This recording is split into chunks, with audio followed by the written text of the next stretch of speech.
What's going on, guys? My name is Matt, and this is Final Boss, where me and my compadre Steve say hi. Hi. We go back and play Final Bosses and critique them and whatnot. So, BioShock. Actually, this is like, I don't want to say it's top 3. I don't know if it's top 5, but it's like top 10 for me. I love this game, and I hate this boss. I think it's pretty terrible.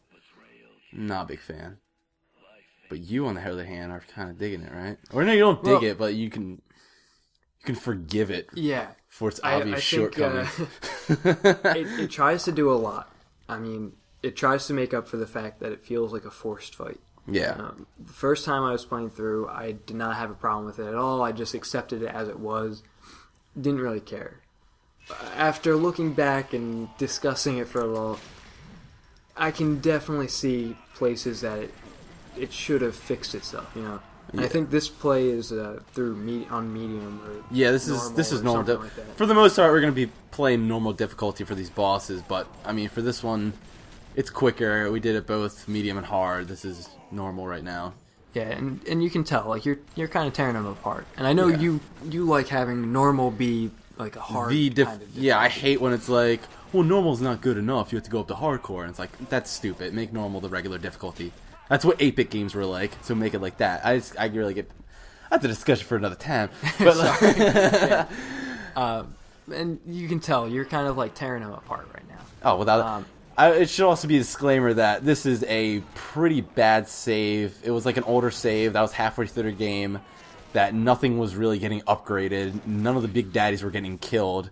This character is very underleveled, basically, and I'm still destroying him. Yeah, and then considering I know both of us played through this game on our own and like did everything. Oh, absolutely! You know, It's killed every big daddy you saw, upgraded everything you could. Because it's so fun to do it, and there's an incentive to do it. I mean, really, exactly. And even without all of that, you're still having a pretty easy time of dismantling him. My problem with the game, or not the game, this boss is that the game emphasizes big daddies. Like, that's a big part of the game. It's on the front cover.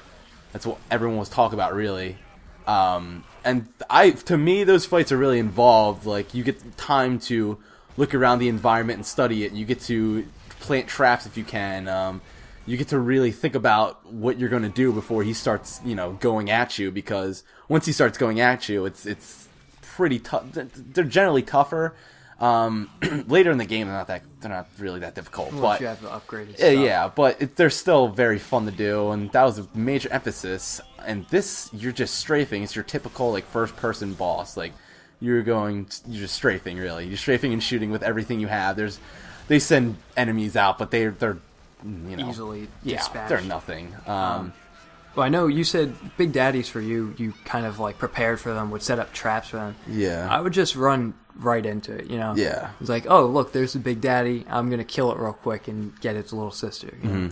I wouldn't really... I mean, if there was any planning, it would be as I'm running away in fear of my life. Yeah. I would put down some, like, tripwires or... But that's the thing, there's still that feeling of fear, right? Like, this isn't... I'm not... Yeah, there were definitely this is supposed to be the times perfect like, man, and he's... Yeah, like... Yeah.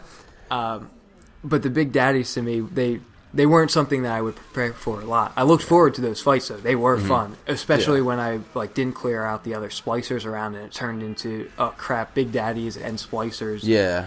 You never know if the splicers are going to attack you or the big daddy. Sometimes they end up helping you. Other times they were...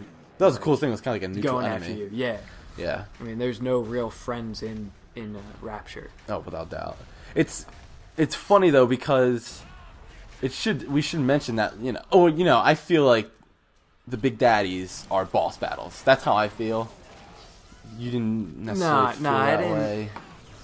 I mean, if anything, they would be mini boss, but to me, they always felt more like tanks from Left 4 Dead. Which, that's a good way to look at it. For me, I didn't think two ways about like tanks where they're not necessarily bosses, but they're clearly very special. I don't know. Yeah, they're definitely a step above your average enemies, where you just got to do something to get out of their way and dispatch them with as little damage possible. Yeah. When you see a tank coming in Left 4 Dead, it's like, okay, somebody's going to end up dying. Yeah, seriously. We got to do what we can to prevent more than one person or minimize those damages. And that's what the big daddies were like. It's like, okay, Definitely going to be using a lot of plasmids. Probably going to use a couple of health packs. Let's do as much as I can. And for you, that was like, all right, let's prepare by setting traps. Me, it was like, okay, I know my way around. I know what I can hide behind. Does this one have a rivet gun? Does it have a machine gun? Yeah. Does it have a drill? How do I neutralize, like, and avoid getting hurt as much as possible? Yeah. But yeah, it's funny because I mentioned that because Ken Levine, the lead designer, I mean, he agrees. I think the general consensus is that this isn't a great way to end the game. But he said he doesn't like that bosses aren't up their alley, Irrational's alley, which, you know, I thought, to me, I was like, well, you did Big Daddy's well, so why couldn't you do this boss battle well? But they didn't think so. They think that it should have ended at Andrew Ryan, at that plot twist, and that was basically the end of the game. They characterized that as a boss battle because it was emotional. It was a turning point in the game. It was like the climax, the last thing. So this is almost, I want to say this part was shoehorned in, but it felt like they were kind of forced to keep the story going to get to this moment. And just so they had some kind of final conflict. Yeah. I'll say this, though. I think the setup is great. I think, you know, they don't call him Fontaine. They call him, I mean, it's kind of weird how they do it. They say Atlas, though. Yeah. It's Fontaine's... Fontaine's Adam, and then it says Atlas somewhere else, and they should just make it Atlas, because that's pretty interesting, because everyone knows Atlas. There's a lot of definitions for him, but they remember him for the holding up the earth, that perfect man kind of mentality, and that's what Rapture was designed to do, was to push boundaries like that, and this is basically the culmination of that, and you're getting beat by, you know, I think his name's Jack or something, but like it's just like some like crappy baby basically that they just brainwashed. So that's interesting, but the final fight isn't now great. Even in addition to that, as far as the names go, in Rapture, Fontaine is just a fishery guy. I mean, you see Fontaine's fisheries, he's just a fisherman technically, you know, and he creates this persona of Atlas just trying to disrupt Rapture, and this is from that book that I was telling you about before. I love what you do here. No, this is great. No, I was actually going to use the environment, and then I switched to Electro Bolt without knowing, and then Boudouche. Yeah, I mean, but that's one of the things that I think this fight, even though they may have forced it in here, they do try and mitigate that forced feeling by putting in things that you can do, you know? Yeah. Like, I know when I played through, I didn't use any of that. I stayed in this main room right in front of that throne where he goes back to recharge Adam or whatever. I still didn't technically use it, though. I didn't use it against him. Oh, I just but it is there. It is and there. They have it there so that you can use it if you want to play like that. Definitely. I think if you tried to go through this fight without using any guns, just using plasmids, that would be a pretty interesting thing to see. Mm-hmm. Or like just using the environment stuff. I don't know that there's even enough in there for an entire fight. But I think they could have done something like that. Like, and it's also something we're talking about. Like, we're talking about final bosses. You know, there's a lot of great games that don't have final bosses, like a final antagonist that you take on, but they have somewhat of a sequence where you have to accomplish like a big level long kind of a task, and that is the last big hurrah for the game. And I think Halo 4 does that.